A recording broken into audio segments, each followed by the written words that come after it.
Hello viewers. So இந்த வீடியோவில் நாம் ஸ்விம்பர்ன்ஸ் டெஸ்ட்டில் இருந்து ஒரு சம் வந்து ஒர்க் அவுட் பண்ண போகிறோம். ஸோ நம்ம சேனலில் போடக்கூடிய வீடியோஸ் எளிமையாக இருந்தது அப்படின்னா மறக்காம நம்ம சேனலை சப்ஸ்கிரைப் பண்ணிவிடுங்க. உங்கள் ஃப்ரெண்ட்ஸுக்கும் சேனலை ஷேர் பண்ணுங்கள். ஸோ ப்ராப்ளத்துக்குள்ளே போகலாம். A 400 volt DC shunt machine takes 7 ampere at no load when operates as a motor. The armature resistance and field resistance are 0.25 ohm and 200 ohm respectively when measured at room temperature. Calculate the efficiency of the machine when runs as a motor taking a line current of 70 ampere at 400 volt and when runs as a generator delivering a line current of 70 ampere at 400 volt. The stray load loss is 1.1% of the output. Neglect the increase in resistance due to temperature rise. இதுதான் வந்து என்னுடைய given data கொடுத்துருக்கிறது. So இப்போ நான் என்ன பண்ண போறேன் அப்படின்னா, ஸோ இதை வந்து நான் இனிஷியலாக வந்து எப்படி எடுத்துக்கிறேன்னா, consider if it is a motor, நமக்கு அதான் கொடுத்துருக்காங்க. Machine take 7 ampere at no load when operate as a motor அப்படின்னு சொல்லி கொடுத்துருக்குறாங்க. இப்போ therefore இதை நான் எப்படி எழுதுறேன் அப்படின்னா, ஸோ இது வந்து என்னுடைய ஒரு மோட்டார் அப்படின்னு எடுத்துக்கலாம். ஸோ இது வந்து என்னுடைய ஃபீல்டு. இப்போ இங்கே என்ன கொடுத்துருக்காங்கன்னா, என்னுடைய ஆர்மேச்சர் ரெசிஸ்டன்ஸ் வந்து 0.25 ஓம் அப்படின்னு சொல்லி கொடுத்துட்டாங்க. அதே மாதிரி என்னுடைய ஆர்எஃபோட வேல்யூ எவ்வளோ கொடுத்துருக்காங்க, it is equal to 200 ohm, takes no load current of 7 ampere. அப்போது இதிலிருந்து எனக்கு 7 ஆம்பியர் இது எடுத்துக்குது. இங்கே இருக்கக்கூடிய இன்புட் வோல்டேஜ் வந்து எவ்வளோ, 400 வோல்ட் அப்படின்னு சொல்லி கொடுத்துருக்குறாங்க, ப்ளஸ் மைனஸ். ஸோ இப்போ இந்த டேட்டாஸ் எல்லாமே கொடுத்தாச்சு. ஸோ இப்போ இதில் இருந்து என்னுடைய no load friction and windage losses என்னென்ன அதுங்கிறத நான் கேல்குலேட் பண்ணணும். சரிங்களா? அந்த கான்ஸ்டன்ட் லாஸஸ் என்னங்கிறத நான் ஃபைண்ட் அவுட் பண்ண போகிறேன். So we know that IF which is equal to my terminal voltage divided by RF, 400 divided by 200 which is equal to 2 ampere. அப்போ இது வழியாக போகக்கூடிய கரண்ட் வந்து 2 ampere. சரிங்களா? அப்போ therefore I take this is IL and I take this is IF. இப்போ இது வழியாக போகக்கூடிய current IA0 which is equal to எனக்கு என்ன கிடைக்கப்பட்டு சொல்லி பார்த்தோன்னா IL minus IF which is equal to 7 minus 2 which is equal to 5 ampere. இப்போ இது வழியாக போகிற கரண்ட் வந்து 5 ampere. இப்போ இது எனக்கு தெரிஞ்சிருச்சு. இப்போ என்னுடைய இன்புட் பவர் என்ன அப்படிங்கிறத கேல்குலேட் பண்ணிடலாம். சரிங்களா? இப்போ இன்புட் பவர் வந்து எவ்வளோ இருக்கு, 400 volt into 7 ampere which is equal to 2800 watts. சரிங்களா? and similarly my copper loss which is equal to IA0 square into RA which is equal to 5 square into 0.25. So இப்போ 5 square பண்ணால் 25, 25 into 25 625, அப்போ 6.25 watts. இதுதான் என்னுடைய copper loss. அதே மாதிரி என்னுடைய ஃபீல்டில் அக்கர் ஆகக்கூடிய லாசஸ், ஃபீல்டு லாஸ்னு போட்டுக்கிறேன், which is equal to terminal voltage into IF. terminal voltage வந்து எவ்வளோனா 400, IF ஓட வேல்யூ எவ்வளோ 2, அப்போ மொத்தம் 800 வாட்ஸ். இதில் வேற எதுவுமே அவங்க டேட்டா கொடுக்கல, வேற எந்த லாசஸ் பற்றியும் அவங்க ஸ்பெசிஃபை பண்ணலை நம்மளுடைய ப்ராப்ளத்தில். இப்போ இது மட்டும் தான் நம்ம மேஜராக எடுத்துக்க போகிறோம். அப்போ therefore we know that my total losses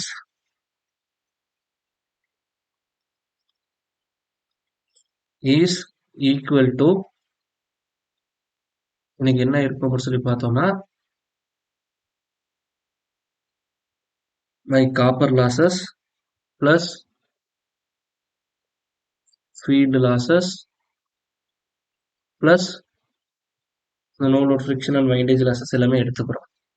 so no load கண்டிஷனில் என்னுடைய இன்புட் பவர் மொத்தமும் இந்த லாசஸை ஓவர் கம் பண்ணுறதுக்காக தான் யூஸ் பண்ணுறாங்க. சரிங்களா?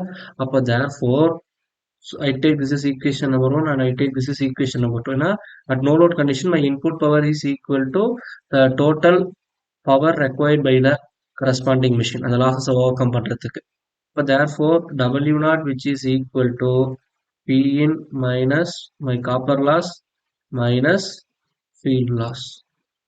ஸோ இதை சப்ஸ்டியூட் பண்ணால் எனக்கு ஆன்சர் கிடைச்சிரும். அப்போ இன்புட் பவர் வந்து எனக்கு எவ்வளோ is nothing but 2800 minus copper loss வந்து 6.25 minus 800. So now if I simplify all those things, எனக்கு என்ன கிடைக்குன்னா 2800 minus 800 minus 6.25. If I simplify this, I get the value of 1993.75. But therefore is equal to 1993.75 watts.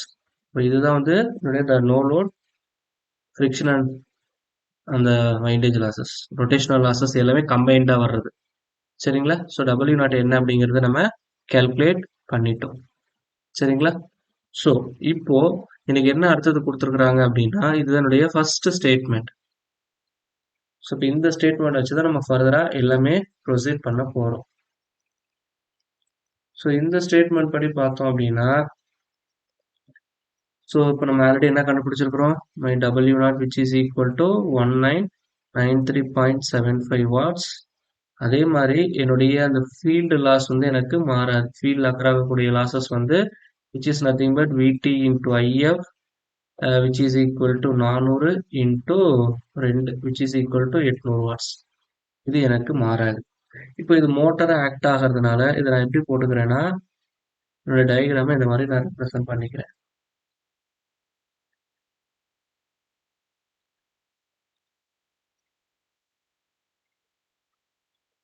So this is my field winding. So இதோட resistance வந்து 200 ohm. This is 0.5 ohm. Already we know that. So this is the voltage of 400 and it takes 70 ampere. And we know that the current through this field winding is 2 ampere. Already we derived this thing. So that here the current is nothing but 68 ampere. Okay. So that my copper loss for this condition which is equal to IA not vena, it is IA square into RA. So therefore 68 square into 0.5. Okay, அப்போ therefore இப்போ இதை நான் simplify பண்ண எனக்கு கிடைக்கிறது வந்து என்ன அப்படின்னு சொல்லி பார்த்தோன்னா 68 square into 0.5. It is 2312. It is 2312.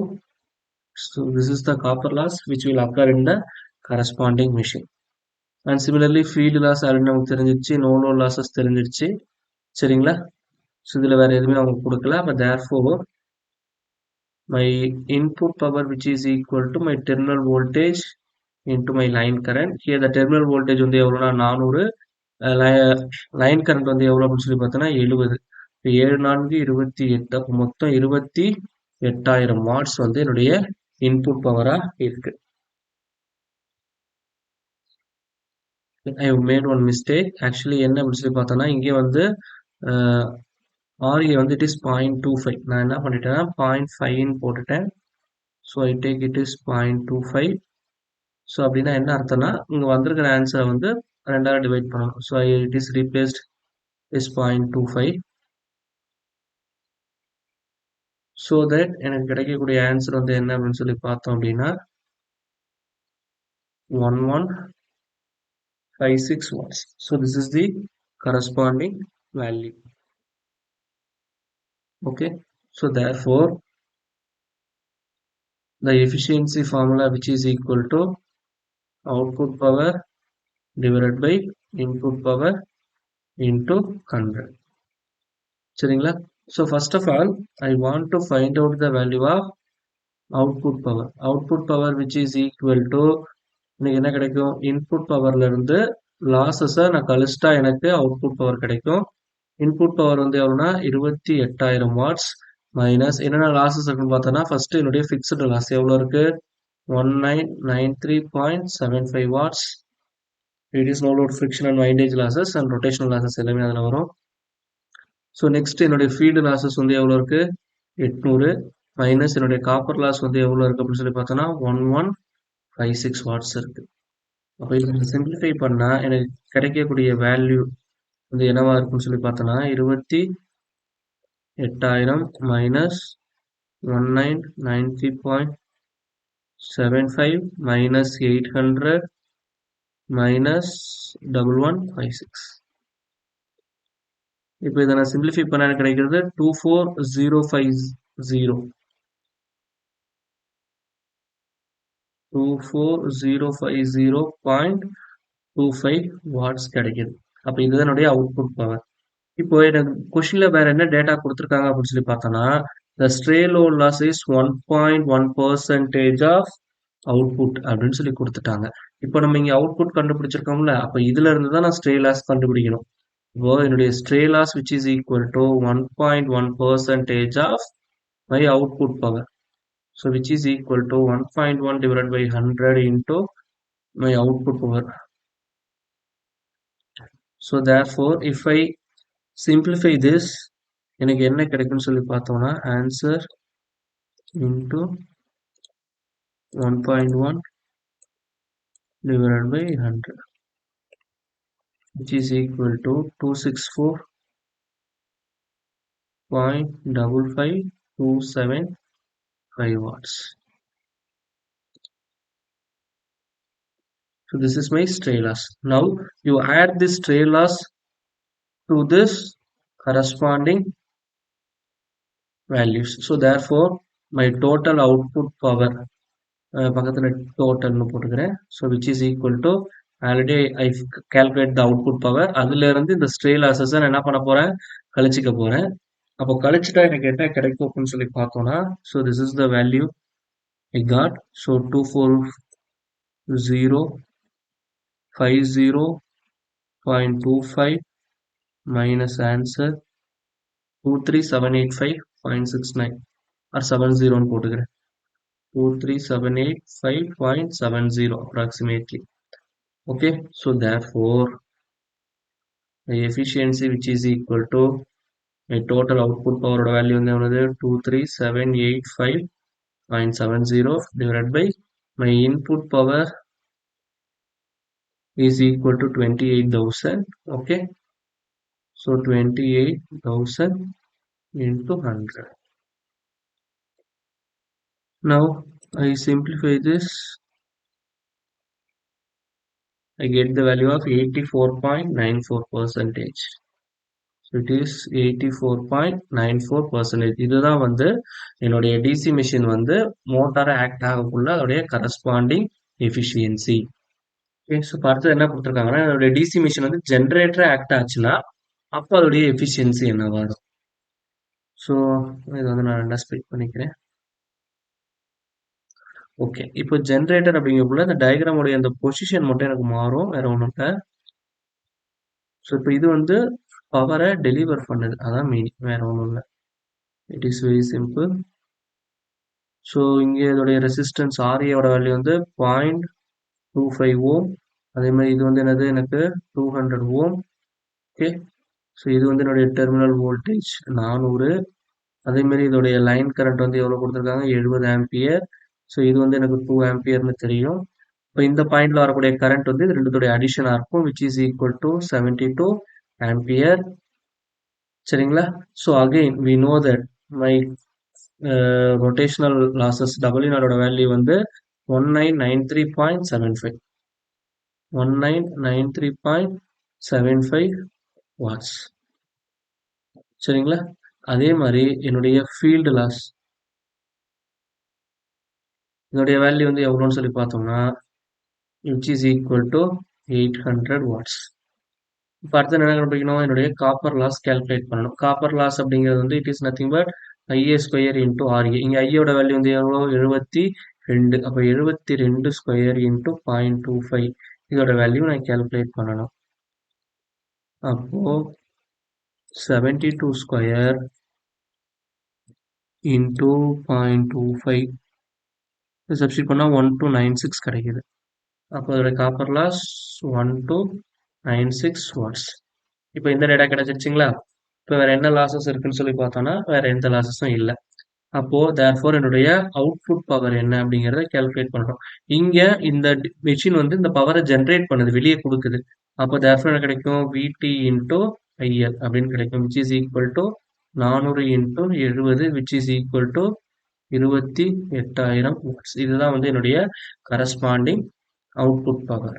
அப்போ என்னுடைய இன்புட் பவர் வந்து எதுக்கு ஈக்குவலா இருக்கும் அப்படின்னு சொல்லி பார்த்தோம்னா என்னுடைய அவுட்புட் பவர் பிளஸ் லாசஸ் இதுக்கு ஈக்குவலா இருக்கும். சரிங்களா? இப்போ இந்த லாசஸ்ல அடிஷனலா நம்ம பார்க்க போறது என்னன்னா என்னுடைய ஸ்ட்ரே லாசஸ். ஸ்ட்ரே லாசஸ் வந்து என்ன சொல்லியிருந்தேன் 1.1 divide by 100 of my output power. இதான் எனக்கு டேட்டா கொடுத்துருக்காங்க. இப்போ 1.1 divide by 100 into output power வந்து இங்க எவ்வளோ 28,000. ஸோ இப்போ இதை நான் சிம்பிளிஃபை பண்ணா எனக்கு எவ்வளோ கிடைக்கும்னா 28 308. அப்போ therefore 308 வாட்ஸ் வந்து எனக்கு கிடைக்கும். anyhow I check it 1.1 into 80.